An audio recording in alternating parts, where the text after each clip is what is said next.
Ground నందు జై Bhimrao party Nellore జిల్లా అధ్యక్షులు మైనంపాటి యేసురత్నం ఆధ్వర్యంలో సమావేశం నిర్వహించారు. దళిత క్రైస్తవులను ఎస్సీలుగా గుర్తించాలని, రాజ్యాంగంలోని 1950 ప్రెసిడెన్షియల్ ఆర్డర్ 3ని సవరించాలనాలని ఈ సందర్భంగా వారు డిమాండ్ చేశారు. క్రైస్తవులపై జరిగే దాడులను ఖండించాలని, రాజ్యాంగ సవరణ ద్వారా 1950 ప్రెసిడెన్షియల్ ఆర్డర్ ను సవరించాలని కోరారు. ఈ కార్యక్రమంలో ప్రభు కుమార్, ఎలీషా, రఘునాథ్, జోసెఫ్, స్వరాజ్, చంద్రశేఖర్ దళిత క్రైస్తవులు అధిక సంఖ్యలో పాల్గొన్నారు.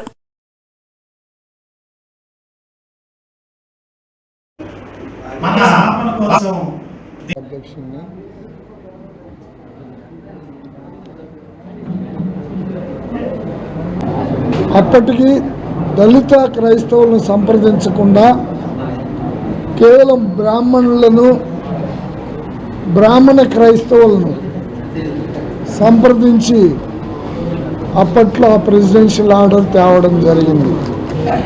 అయితే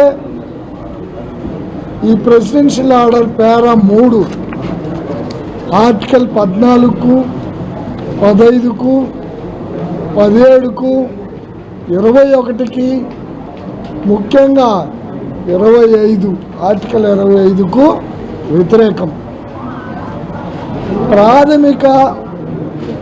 రాజ్యాంగంలోని ప్రాథమిక హక్కుల మూల సూత్రాలను పార్లమెంట్ సైతం మార్చలేదు. ఎందుకంటే 3/4 మెజారిటీ ఉండాలి.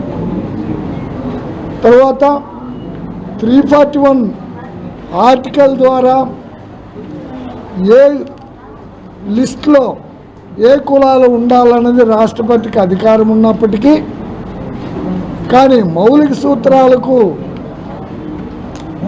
ప్రాథమిక హక్కులకు వ్యతిరేకంగా ఈ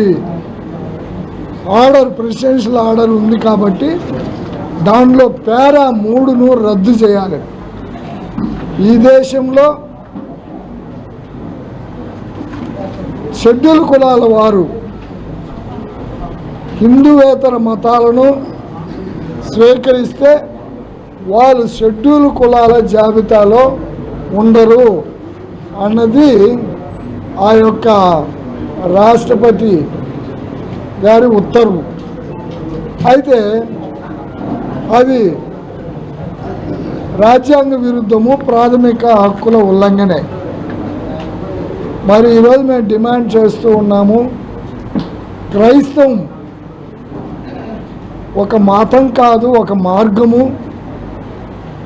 కులానికి మతానికి సంబంధం లేదు. కులము అనేది మనిషి సంప్రదాయంగా వారి రక్తబంధంగా కులం వస్తుంది. మతము వాళ్ళ యొక్క జ్ఞానాన్ని బట్టి, వాళ్ళ మనస్తత్వాన్ని బట్టి మతం తీసుకోవచ్చు. అందుకే రాజ్యాంగంలో నీకు ఇష్టమైన మతాన్ని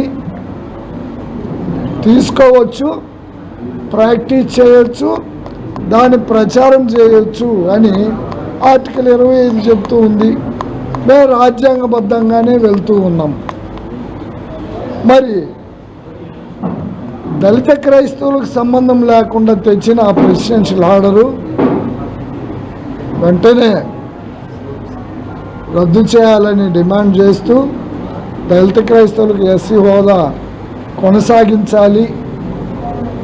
ఏవైతే దళిత క్రైస్తవులకు ఇప్పటికి కూడా ఆ వివక్షత కొనసాగుతూ ఉంది. ఈ రోజుకి చూస్తే రెడ్డి క్రైస్తవులకి ఒక కమ్యూనిటీ హాల్ ఉంటుంది, మాలామాదిగలకి మరొకటి ఉంటుంది.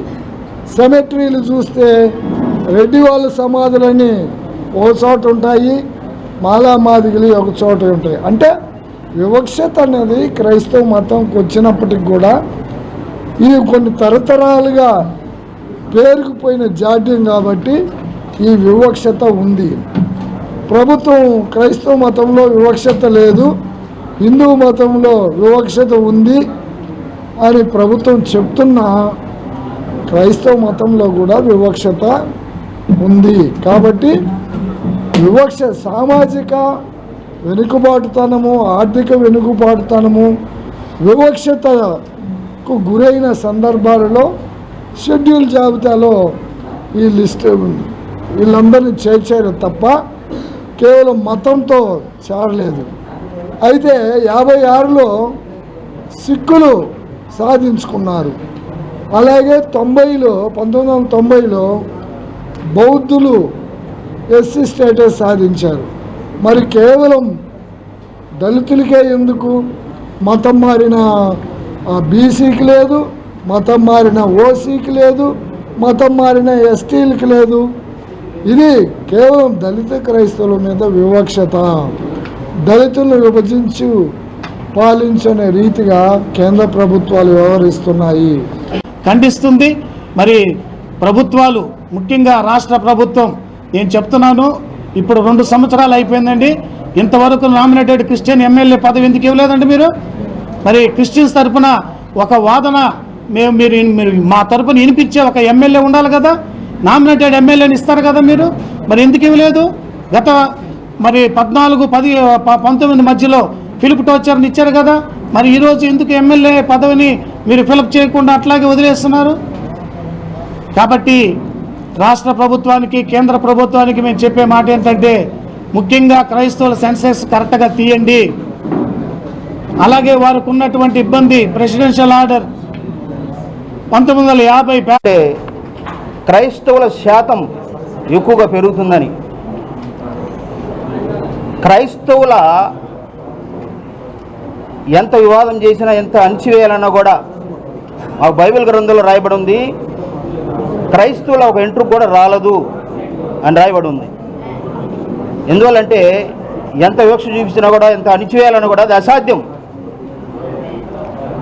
మీరు అణిచివేసే కొద్దీ క్రైస్తవం ఎక్కువగా పెరుగుతుందని 1950 దీంట్లో కూడా వివక్ష చూపిస్తూ ఈ పేరా విషయం, 3వ పేరా విషయంలో కూడా న్యాయం జరగాలని డిమాండ్ చేస్తున్నాం.